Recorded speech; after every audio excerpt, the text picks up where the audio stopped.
Shalom teman-teman semuanya. Jadi pada renungan kali ini kita akan bahas firman Tuhan dengan judul Jangan Mendukakan Roh Kudus. Tapi sebelum kita mulai ke dalam renungan kita doa terlebih dahulu yuk, minta hikmat dari Tuhan. Tuhan Yesus, kami bersyukur banget kalau hari ini kami masih bisa bangun dalam keadaan segar bugar. Dan kami rindu untuk dengar tentang Roh Kudus. Bukan cuma dapat informasi dari Roh Kudus, tapi benar-benar semakin intim sama Roh Kudus. Maka itu kamu belajar gimana caranya kamu bisa bikin love relationship yang semakin luar biasa sama Roh Kudus, sama the Holy Spirit. Ajar kami Tuhan, supaya kami bisa memperoleh sesuatu yang baru, yang bermanfaat bagi hidup kami, dan nantinya bisa kami gunakan juga untuk jadi blessing bagi sama.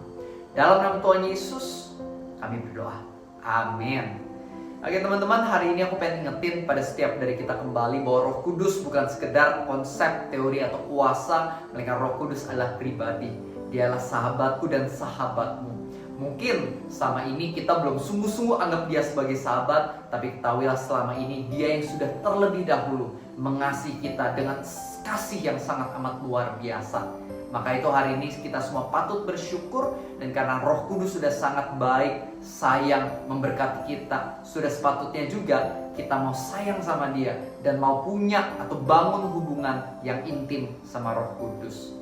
Nah teman-teman, kita mau mulai dari ayat Efesus 4 ayat 30, di mana dikatakan jangan mendukakan Roh Kudus yang sudah memeteraikan kamu menjelang hari penyelamatan.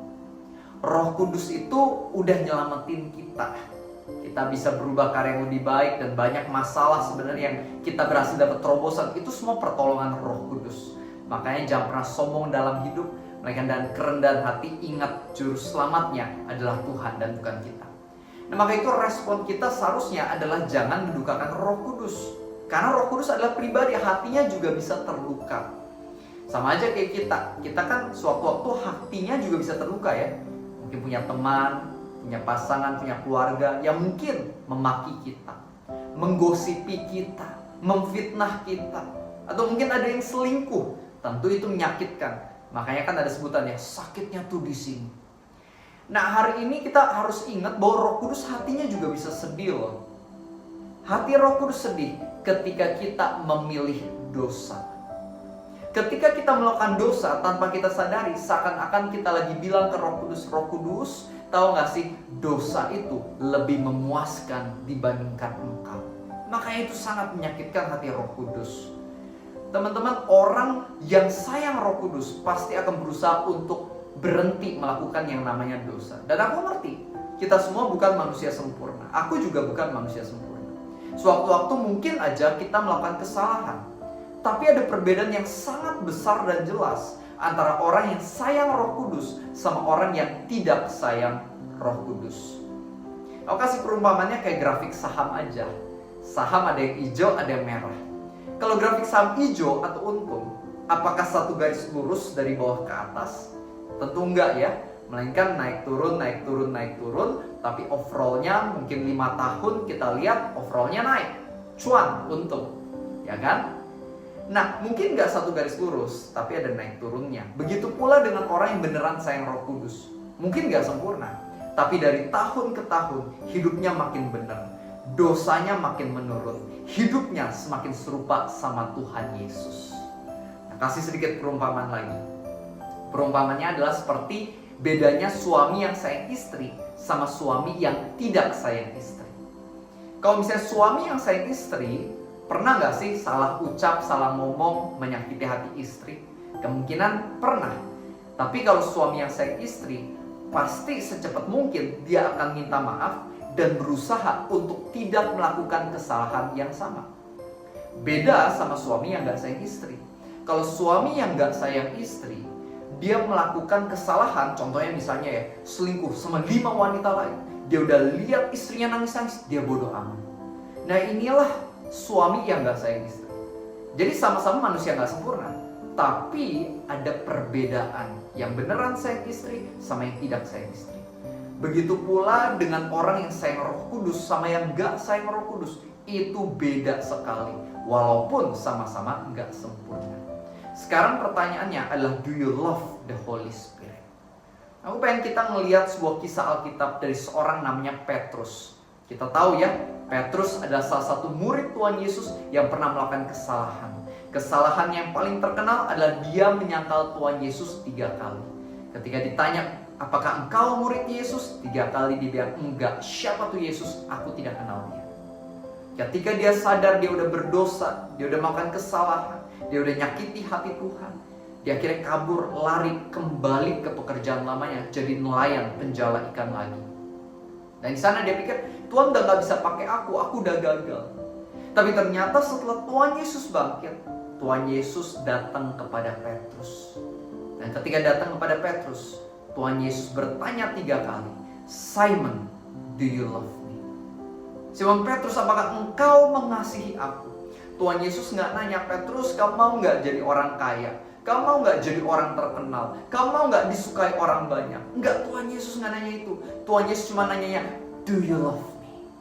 Apakah engkau mengasihi aku? Karena inilah pertanyaan yang paling penting yang Simon Petrus harus jawab. Begitu pula ini adalah pertanyaan paling penting yang diriku dan dirimu harus jawab. Do you love God? Karena masa depan hidupmu, arah hidupmu sangat ditentukan oleh jawabanmu dari pertanyaan ini. Kamu sayang Tuhan gak sebenarnya?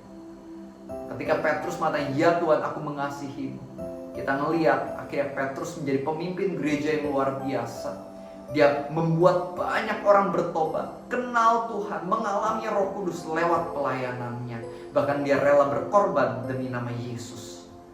Nah, kok bisa sih Petrus yang tadinya pernah melakukan kesalahan ini jadi orang yang setia dan powerful?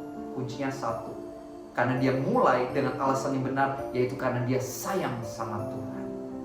Pada 2 Korintus 7 ayat 10 dikatakan bahwa duka cita karena Tuhan itu mendatangkan pertobatan dan keselamatan. Tapi duka cita dari dunia itu menghasilkan yang namanya kebinasaan atau maut. Ada 2 tipe orang ketika mau bertobat. Ada yang pengen bertobat karena duka cita dunia. Wah, dosa gua ketahuan. Waduh, sekarang gua kena dampak negatif karena dosa. Waduh, gak enak banget ya. Aduh, aku karena mencuri, sekarang aku ketahuan dikeluarin dari tempat kerja aku. Wah, aku harus berubah. Karena aku bohong, sekarang aku gak dipercaya. Waduh, aku harus berubah. Bagus sih mau bertobat, tapi alasannya masih kurang tepat. Alasannya adalah karena dosanya ketahuan dan gak enak rasanya bagi hidupnya sendiri. Masih egosentris. Mikirinnya cuma diri sendiri. I, me, myself. Apa yang lebih nyaman buat aku. Mungkin bertobat, tapi biasanya pertobatannya gak maksimal dan cuma sebentar. Habis itu bisa aja balik ke dosa yang sama. Padahal dosa pertobatan sejati itu dimulai ketika alasan benar. Yaitu alasannya kalau karena Tuhan. Ketika dia berdosa, dia nyesel kan, dia masih, aduh, aku lakuin dosa yang sama, Roh Kudus, I'm so sorry, aku udah nyakitin kamu. Aku pengen bertobat, aku pengen ninggalin dosa ini karena aku gak mau nyakitin hatimu lagi. Because I love you. Aku tahu kau sudah sangat baik bagi aku. Nah, inilah awal mula orang bisa sungguh-sungguh bertobat dan pertobatannya sejati, bertahan sampai akhir. It starts with the why. Dimulai dengan alasannya, kenapa kamu mau bertobat? Alasanmu mau bertobat itu akan menentukan sekali. Pertobatan harus dikarenakan rasa cinta ke Tuhan, bukan rasa cinta kepada diri sendiri alias egois. Dimulai dari sungguh-sungguh menyadari kasih Tuhan dan kita juga mau mengasihi Tuhan. Aku pengen sedikit bersaksi, aku masih ingat teman-teman. Dulu aku pertama kali sungguh-sungguh kenal Tuhan, lahir baru, itu awal mulai aku kuliah. Dan banyak dosa-dosa yang aku tinggalkan secara cepat. Tapi ada juga beberapa dosa yang aku butuh sedikit waktu atau proses untuk bisa melepaskan. Karena gak mudah bagi aku waktu itu. Dan aku masih ingat ketika aku waktu itu jatuh ke dalam dosa yang sama. Malam itu aku nangis parah banget. Yang uniknya, gak ada satupun orang yang tahu aku udah jatuh ke dalam dosa malam itu. Gak ada satupun orang yang tahu. Dan gak ada dampak negatif instan yang aku rasain juga. Tapi kenapa aku nangis parah banget? Alasannya satu. Holy Spirit, I'm sorry. Aku udah sakitin hati kamu. And that's the only reason yang bikin aku bener-bener nangis. Dan itu yang bikin aku bisa terus berubah, bertobat ke arah yang semakin baik, semakin baik, semakin baik lagi sampai hari ini. And this is the same way with your life. Sama dengan hidupmu. Pertobatan sejati dimulai ketika kita tahu betapa baiknya Roh Kudus dan kita nggak mau sakitin hati Roh Kudus lagi. Roh Kudus sayang kamu. Maka itu dia kasih firman-Nya hari ini buat kamu. Lagi pula tahu nggak sih, Roh Kudus hatinya sedih karena dosa kita. Salah satu alasannya adalah juga karena Roh Kudus itu peduli sama hidup kita. Dia tahu dosa itu akan merusak, menghancurkan hidup kita, membawa kita masuk neraka dan bukan surga. Makanya Roh Kudus itu pengen banget kita berhenti melakukan dosa, karena kita adalah anak-anak Tuhan yang sangat Dia kasihi. Dia pengen kita bisa memiliki kehidupan yang terbaik, yang the best. Maka itu Roh Kudus gak suka sekali kalau kita hidup dalam dosa. Sama aja kayak orang tua. Ketika orang tua ngelihat anak-anaknya pakai obat terlarang, ngelihat anak-anaknya males belajar, akhirnya nggak naik kelas dia. Mereka ngelihat anak-anaknya pergaulan bebas, akhirnya suka mabok-mabok. Kenapa? Hati orang tua tuh sedih sekali. Tentu karena anak-anaknya nggak dengerin perintahnya, nggak dengerin aturannya. Tapi selain itu adalah karena orang tua yang baik itu peduli sama kehidupan anaknya, pengen anaknya punya masa depan yang indah. Makanya kalau anaknya salah gaul, hati orang tua tuh sakit banget. Sama dengan Tuhan, sama dengan Roh Kudus. Maka itu hari ini, mari kita ikutin perintah Tuhan, arahan firman, supaya kamu menyenangkan hati Roh Kudus, dan juga hidup kamu bisa bergerak ke arah yang lebih baik. Love the Holy Spirit, because the Holy Spirit love you first. Mari kita tutup dalam doa. Izinkan aku buat berdoa bagi teman-teman semuanya. Roh Kudus, kami bersyukur karena lagi-lagi Engkau mengingatkan kami kebenaran yang begitu indah. Aku berdoa bagi setiap dari kami, agar Engkau memberikan kuasa untuk kami mampu bertobat. Terus ingatkan kami akan kasih-Mu, akan berkat-Mu dan kesetiaan-Mu, supaya kami juga bisa tergerak, terdorong untuk mengasihi-Mu sehingga kami bertobat. Bukan sekedar karena kami mikirin diri sendiri, tapi lebih dari itu, karena kami memikirkan-Mu dan kami pengen menyenangkan hati-Mu. Roh Kudus, Kau sungguh adalah pribadi yang sangat amat indah.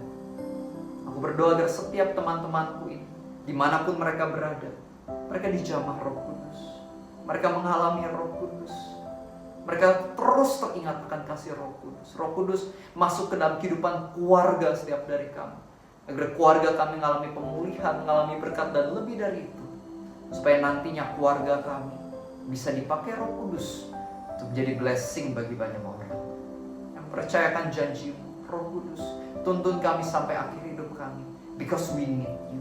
Kami sangat amat membutuhkan-Mu. Kami membutuhkan-Mu dalam pekerjaan kami, studi kami, keluarga kami, relationship kami, pelayanan kami. Roh Kudus, biar Engkau yang berkuasa atas segala aspek, dan biarlah hidup kami, pelayanan kami, pekerjaan kami sungguh-sungguh menyenangkan hati. Thank you Holy Spirit. Di dalam nama Tuhan Yesus, semua yang percaya, kita sama-sama katakan amin. Tuhan Yesus berkati senantiasa. Dan jangan lupa buat teman-teman yang belum subscribe, klik tombol subscribe, bunyikan loncengnya, supaya setiap kali ada renungan pagi yang akan aku upload setiap jam 6 pagi untuk menemani teman-teman untuk pergi kerja, kuliah, dan aktivitas nge-gym lainnya. Aku percaya firman renungan ini bisa sangat memberkati hidupmu dan keluarga. Share kepada banyak orang, ya, bantu support channel ini juga sehingga semakin banyak orang bisa mendengar kabar baik Tuhan Yesus. Tuhan Yesus memberkati, and see you di video-video yang selanjutnya.